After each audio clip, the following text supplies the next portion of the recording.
What's worse in Nebraska though? Massachusetts. Oh yeah? Yeah.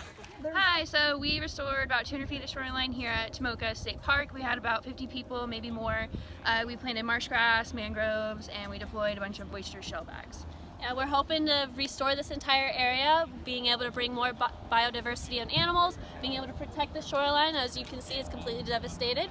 We're hoping to bring that shoreline back. We're also hoping to pretty much break up this wave energy that these boats are bringing in and being able to actually have an ecosystem here again.